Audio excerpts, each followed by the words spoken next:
關鍵咧，劏個龍蝦比較複雜少少嚇，師傅嚟劏咧，經常做嘅咧唔難啦。最緊要呢個三葱汁調個汁出嚟咧，炒個龍蝦咧，佢一個下飯，第二個咧飲酒嘅咧，佢都會俾個下酒菜嚟嘅呢個。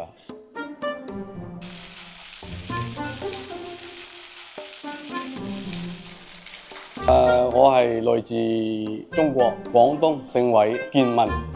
個波龍咧，首先咧要拍啲粉去炸咗佢，鎖住啲肉，炒嘅時候唔會啲肉碎咗出嚟啊嘛，流咗出嚟就唔好。嗰個三葱汁包住嗰個龍蝦咧，層次咧就會比較和味啲。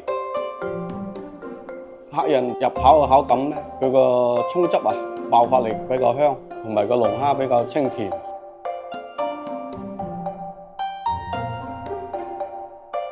我希望客人食到個三葱汁炒龍蝦咧，希望佢係下次繼續點呢隻菜。